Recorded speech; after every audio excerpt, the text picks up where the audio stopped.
Homo sapiens या human मनुष्य क्यों खुशी के पीछे भागता है। थोड़ा कॉम्प्लिकेटेड है, बड़ी ही डीप बात है। उसे खुशी क्यों अच्छी लगती है। So all right, I was sitting in the meditation this morning and some thought came into my mind and I thought let me share with you guys। तो थोड़ा गहन विषय है, थोड़ा कॉम्प्लिकेटेड है, बड़ी ही डीप बात है, पर मुझे लगा कि मुझे मेरे परिवार के साथ इस बात को साझा करना चाहिए। तो मुझे आज ध्यान के दौरान ये ख्याल आया कि होमोसेपियंस या ह्यूमन मनुष्य क्यों खुशी के पीछे भागता है, उसे खुशी क्यों अच्छी लगती है।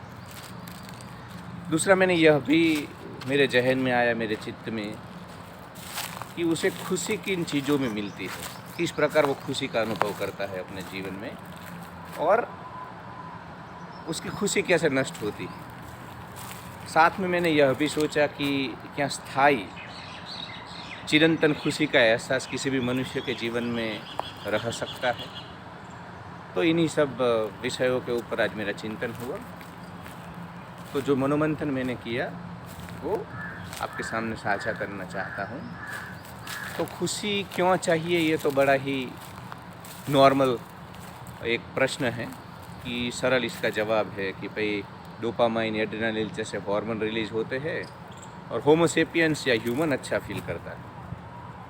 और वैसे भी खुशी किसको नहीं चाहिए। खुशी जीवन का संगीत है, खुशी जीवन का सुखद एहसास है, खुशी मानव जीवन की शोभा है। तो खुशी तो चाहिए। खुशी कैसे मिलती है, तो इस चीज़ पे थोड़ा मैंने जब चिंतन किया तो मुझे पता चला कि खुशी ज़्यादातर हमें हमारे इंद्रियों के सुखों से मिलती है, वो चाहे स्थूल रूप से हो या सूक्ष्म रूप से हो। स्थूल हमारी इंद्रियां, हमारी आँख, कान, नाक, रूप, रस, स्पर्श, गंध जिसका अनुभव करती है। और स्थूल सूक्ष्म इंद्रिय की अगर मैं बात करूँ तो मन, बुद्धि, विवेक। और सबसे ज़्यादा मैं इसमें मन को ही रखूँगा कि मन से ही हमें ज़्यादातर खुशी का अनुभव मिलता है। तो कहने का तात्पर्य है कि कहीं ना कहीं हमारी खुशी का जो अनुभव है वो मन से आता है, इंद्रियों से आता है। तब होता ये है दोस्तों कि जब हम कुछ अच्छा देखते हैं तो हम खुशी का अनुभव करते हैं, जब कुछ अच्छा खाते हैं तो खुशी का अनुभव करते हैं। इसी के साथ मन भी बाहर की दुनिया में चीज़ों को देख करके, इंद्रिय के विषयों का उपभोग करके एक ख़ास प्रकार की खुशी पैदा करता है।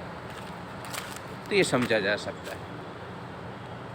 मन भी रिश्तों में, किसी के साथ आदान प्रदान में, जगत में उपलब्धियों में, भौतिक जीवन में सक्सेस पा करके, बहुत सारा पैसा कमा करके, समाज में प्रतिष्ठा पा करके, इस प्रकार अलग अलग प्रकार से मन भी कहीं ना कहीं खुशी पाता है।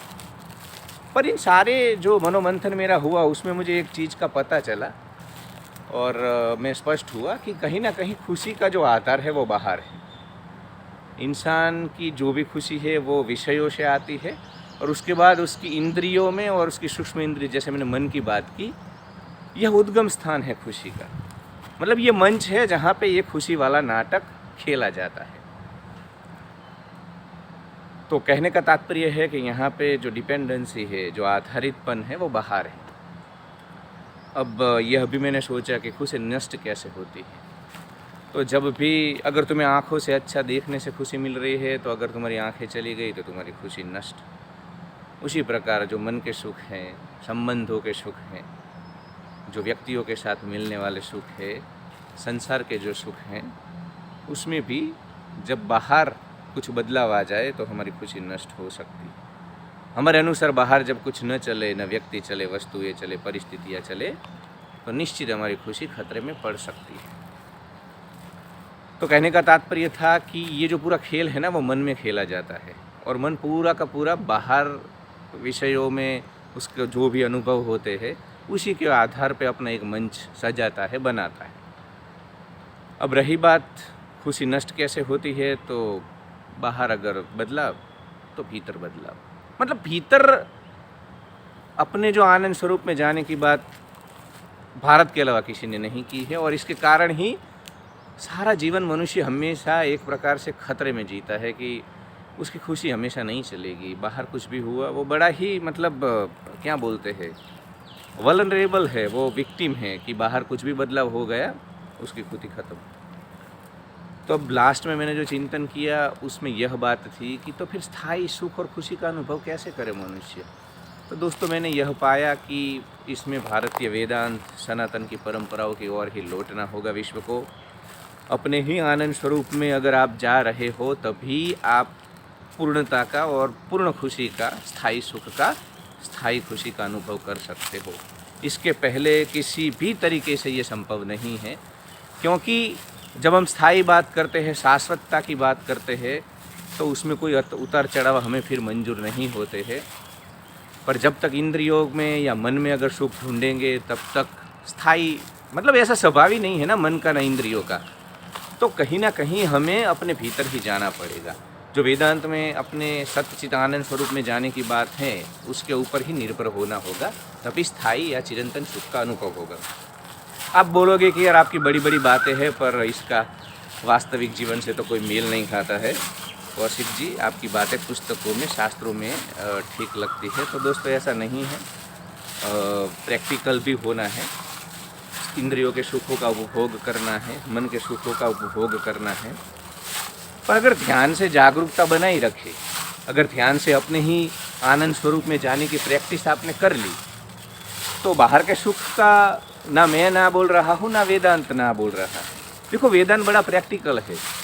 ऋषि मुनि क्यों चाहेंगे कि भाई सुख है फिर भी तुम सुखों का उपभोग न करो? वो तो चाहेंगे ना कि इंसान पूर्णता से जिए, परमात्मा ने जो भी यहाँ पे सभी सुख बनाए हैं उसका उपभोग करे। अगर हम छोटे बच्चे को कहीं वाटर पार्क में या मेले में भेजते हैं तो जितनी भी टिकटें हम खरीदते हैं राइड की, हम चाहते हैं कि वो बच्चा सभी जो राइड है उसमें बैठे। अगर नहीं बैठेगा तो हम बोलेंगे कि तुम्हारे पीछे इतना खर्च किया, तुमने पैसे बर्बाद कर दिए और तुमने तो लाभ नहीं लिया, वसूल नहीं किया। उसी प्रकार परमात्मा क्यों चाहेगा कि तुम डिप्राइव हो या डिप्राइव करके ही रहो? परमात्मा चाहेगा कि तुम सुखों का उपभोग करो, परंतु अगर ध्यान नहीं है, अपने ही आनंद स्वरूप में जाने की जागरूकता नहीं है, तो यह बात निश्चित तय है दोस्तों कि खुशी स्थायी और अक्षय आनंद में परिवर्तित नहीं हो सकती है। वो टूटेगी, वो कभी भी टूट सकती है। तो बाहर जो चल रहा है वैसे ही चलने दो, भागो सुखों के पीछे, इंद्रिय भोग करो, संबंधों में, बाहर की दुनिया में सुखों का कोई ना नहीं, उसमें कोई पाप पुण्य भी नहीं है। वेदांत बड़ा प्रैक्टिकल है।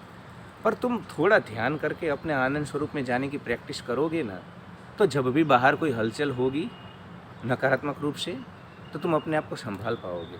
और अगर अभ्यास होगा तो तुम भली भांति जान लोगे कि खुशी कहीं ना कहीं मेरे भीतर है, मैं खुद खुशी हूँ, मैं खुद आनंद हूँ। तो बस यही मेरा चिंतन था कि जैसा चल रहा है वैसे जीवन को चलने दो, पर थोड़ा ध्यान का अभ्यास करो। 15 मिनट सुबह, 15 मिनट शाम को, इससे आप ज़्यादा हिलोगे नहीं। अगर कोई भी बदलाव होगा तो झेलने को समर्थ रहोगे। और अगर धीरे धीरे फिर एक स्तर पे पहुंचोगे, लेवल पे, तो अपने स्थायी आनंद स्वरूप में भी जा सकते हो। बाहर की दुनिया की ज़रूरत भी पूर्ण रूप से ख़त्म हो सकती है। तो दोस्तों, learning life lessons with Kaushik सिंथव को ज़्यादा से ज़्यादा सब्सक्राइब करो, मेरे चैनल को ज़्यादा से ज़्यादा लोगों तक पहुंचाओ। हमें आपके प्यार की ज़रूरत है। इस चैनल के माध्यम से हम सनातन और वेदांत के मूल्यों को साझा करना चाहते हैं। साथ में ही भारतीयों के अच्छे मानसिक स्वास्थ्य के लिए भी हम तत्पर हैं। तो आप सभी हमें सहयोग करें, हमें सुनते रहिए, हमें सब्सक्राइब करें। Thank you so much for watching.